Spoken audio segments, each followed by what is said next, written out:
Want to extend a welcome to parents, the first teachers being honored here today. Welcome to honorees, welcome to faculty, welcome to staff and friends. This is going to be an interactive address. In the absence of technology, I'm going to periodically ask for a show of hands. Shouting out "Amen" is also acceptable. Let's warm up with an easy one. Everyone else is doing it. Why can't I? Good idea? Let's see hands. Bad idea? Sure. You learned this lesson years ago, perhaps from your parents, your grandparents, and we'll come back to this later. A year ago, I had a dilemma, an existential dilemma. I was wondering, what does it all mean? I'd been homesick the day before last year's honors convocation. I'd come the day of the convocation, but planned to go home early until I ran into Julian Herzog. He asked, "Where are you going?" I told him I really didn't feel the best and I was going home. Julian was emphatic. "You've got to go to the ceremony." Now, Dr. Herzog can be quite animated, and he was very animated at the time. I thought, okay, he's right. I had several students that were receiving recognition, and I should be there. Little did I realize that I would be the recipient of the Dad's Beaumont Award. It was a complete surprise. So since then, my question about what does it all mean has only deepened. And a salute goes out to Dr. Herzog. Does everything happen for a reason? Or do we live in a random universe? If everything happens for a reason, how does luck figure in? How does fate figure in? Is the glass half full or half empty? Does it have a bad crack and it's leaking all over the podium? After much reflection, I find that I'm an optimist, and I recognize that attitude is everything. Do you have an attitude of gratitude? Keep asking yourself, how do you learn? And from whom do you learn? Who are your teachers? Who is your next teacher? Is it the unmet friend? Is it the familiar stranger? Again, this is an honors convocation. We salute you, your teachers, and your first teachers, your parents. You are getting ready to graduate in the near future, and I want to put your achievement in perspective. I'll be using a series of vignettes to illustrate several points. Number one, as you climb the mountain, the air gets thinner. No longer will you be competing against the top 15%. Now you're going to be competing against the top 5%. But the manner in which you perform here at William Woods is a good predictor of how you will perform in graduate school and in your future employment. What are the predictors of success?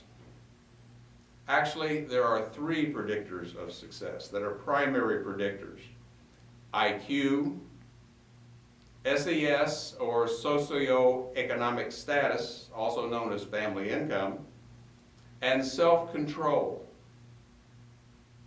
My mother, as most mothers do, emphasized the last one. When you don't have anything to say, smile and keep your mouth shut.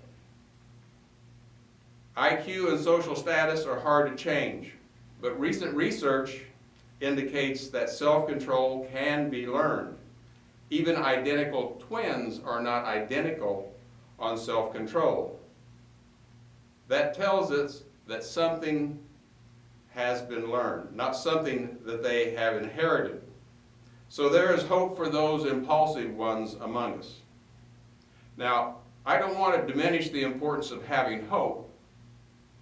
Having hope is critical, but relying fully on hope is insufficient. For example, in military operations and birth control, good planning is essential. Number 2, say no to drugs. You are at high risk for being seduced by drugs. Now, I'm not talking about illicit substances and pharmaceutical compounds. I'm talking about being seduced by your own success, of becoming an elitist and developing a personal fable, thinking that some rules don't apply to you. I really worry about the top 5%.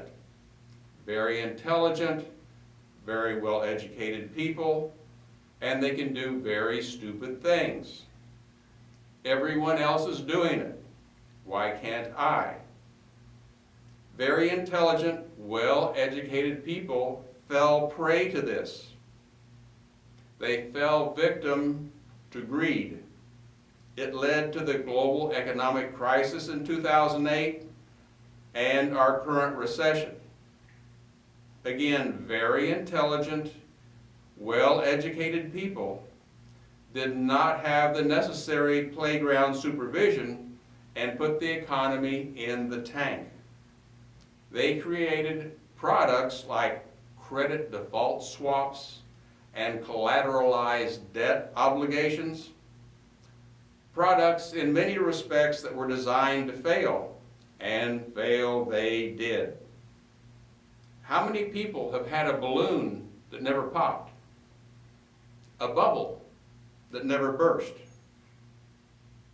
If you've not seen the documentary Inside Job, you need to see it. It's in our library. So what can we do? Out of chaos can come opportunity. We need to make some decisions or it will happen again. William Faulkner put it as, the past is never dead. It is not even past. All over America right now, the media reports public education is in crisis. Teachers are being fired as next year's school budgets shrink. Next fall's classroom will be more crowded. Some districts are going to 4-day weeks. The nation's public universities are in deep trouble. Do we have a crisis in education or do we have a crisis in government? Education is a perennial soft target because it is the only entity that can be held accountable.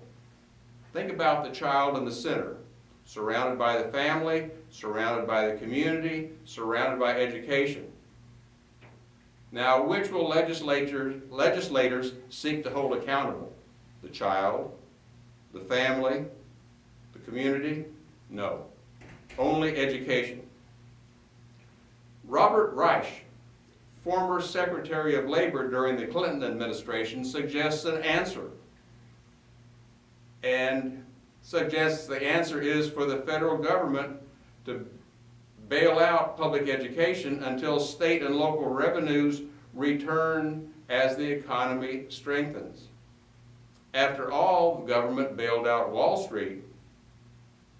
What our kids learn, Reich describes as America's human capital, is more important to our economy than Wall Street's financial capital. Finally, Reich suggests that we could rebalance the economy from finance, away from finance and towards people. Congress should enact a small 0.5% tax, a transfer tax on all financial deals. This might slow down Wall Street a bit, but generate $200 billion a year for our public schools and universities. In 2009, the New York Times reported that America's top 25 hedge fund managers earned an average of $1 billion each. Just $1 billion is enough to pay for 20,000 teachers. That is assuming that the average teacher earns $50,000 a year, and that's assuming a lot. Out of chaos comes opportunity. Number 3, you too can be John Wayne. Ever get nervous or stressed when you're in a meeting or presenting? What happens? You stop breathing, you talk faster, your voice gets higher. I encourage my students to start recognizing those signs of stress in situations in which they experience stress. You must practice and force yourself to take 2 deep breaths, breathe evenly, lower your voice, and slow down your speech stream. John Wayne, remember him? John Wayne? He said, if you want people to hear what you say, you talk low, you talk slow, and you don't say too much. Everything happens for a reason. If everything happens for a reason, how does luck figure in? Number 4, always consider the wisdom of smart people. I was the first one on either side of my family to attend college, but my family had the benefit of folk wisdom and the opportunity to work hard and live right. The people that taught me the most were not educated people. They were the smart people. They were the good problem solvers with a strong internal gyroscope and a clear sense of right and wrong. They did not get sucked into groupthink. Everyone else is doing it, why can't I? The best test, how do you test what groupthink is? I like to visit elementary schools about the time they are lining up and getting ready to come in from recess. Ask the questions of today that plague today's America to a group of 4th graders. They will look at you like, what? Most 4th graders are very smart people. Let's see a show of hands out there of those of you that have recently or currently involved in a close emotional relationship with a dog. You want to listen to smart dogs. My wife and I live with 3 dogs and 3 cats. All the 3 cats are from Callaway County, and their story is beyond the scope of this address today. But our oldest dog, Bretta, we adopted her when she was 8 weeks old. And for an 8-week-old, she seemed to have very long legs and very large paws. As it turns out, she is a great lab, probably a lab Great Dane mix. Now, we live on 12 acres in northern Boone County, and we've been cutting walking trails through the woods, and we walk the dogs twice a day. Our neighbor has cut additional trails and built bridges, and it's fine to wander over on his land for an extended walk. When Bretta was about a year old, we were taking our route. This route took us across one of the bridges. Bretta was a little ahead of me, and she stopped before the bridge and was barking. I looked around, I didn't notice anything, and I started to cross the bridge, but she wouldn't follow. So I scooped her up, carried her across the bridge, set her down on the other side, and she merrily scampered on her way. That evening we took the same route, and the scene was repeated. She would stop short of the bridge and was barking. I looked around, I couldn't see anything. I scooped her up, set her down on the other side, and she took off. Now, I have a master's degree in clinical psychology and a doctorate in school psychology. So I put my graduate school hat on and diagnosed a possible bridge phobia of unknown origin. I had an experienced staff member in the past with a bridge phobia, and we successfully helped her with relaxation, and systematic desensitization. But how would you do this with a dog? Relaxation is something that dogs do very well. In the meantime, I got distracted with other thoughts that were clearly on the highest level of Bloom's taxonomy, and I don't think about it until our walk the next morning. Greta gets ahead of me, I can hear her barking. By the time I reach her at the bridge, she's stopped barking. She's sitting there looking back at me, and then at the bridge, and then back at me, and then at the bridge. Dogs do have facial expressions, and they do take note of ours. Unlike wolves, dogs make eye contact. Greta was looking me in the eye like, okay, smarty pants, what you gonna do now? One side of the bridge had collapsed. She'd been trying to warn me, but I was so distracted with my higher level of thinking that I missed the obvious. Always listen to smart dogs, even when they're barking at the night sky. They are involved in inquiry. They are asking if there is intelligent life out there. And all the while, they secretly know the answer. There is no intelligent life out there. They are just like us. Richer than princes I will always be, for I had teachers that read to me. Accidents don't happen. Or was I lucky? My name ended in E. My first name, no. My last name started with E. We sat in rows alphabetically. I was placed by the windows, and when I finished work, I could raise my hand, let my teacher know that I was finished, put my work in the tray, and then I would go to the World Book encyclopedias. It seemed to be a norm. Throughout elementary school, finish your work, pick up a volume, read at your desk. There was another norm that was hugely important. After lunch, all elementary teachers read to their students for 30 to 45 minutes. That was every day, no exceptions. Something unthinkable today. But by the 6th grade, we had experienced the best of children's literature and beyond. This was in a little town called Carl Junction, Missouri, the junction of the Santa Fe and the Frisco Railroad. It was a town of 1,500 people, a mile from the Kansas border, 9 miles from Joplin, Missouri. Albert Einstein is reported to have said, if you want your children to be intelligent, read them fairy tales.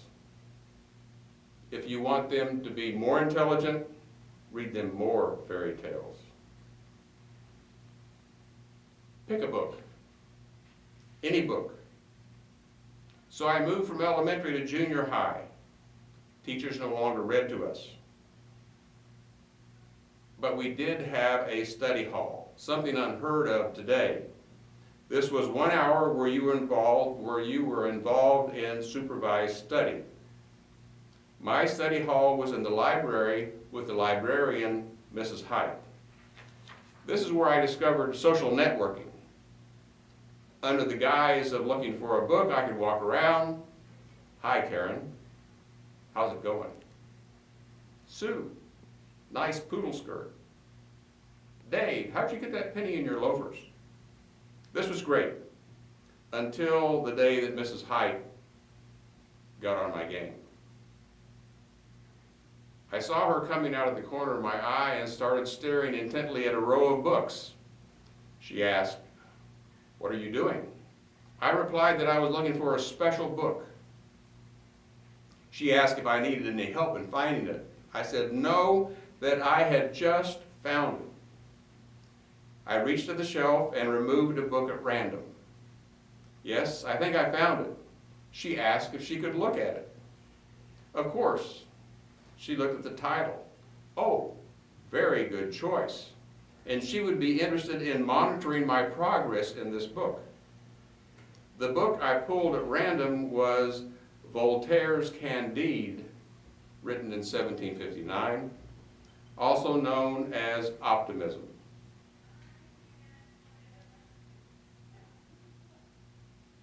She did indeed monitor my progress. Of course, I was 13 and read it from a very literal perspective, but enjoyed it immensely. But because it was satire and parody, I completely misunderstood it. However, the book chosen at random has impacted me to this day. It's a random universe. Or do things happen for a reason?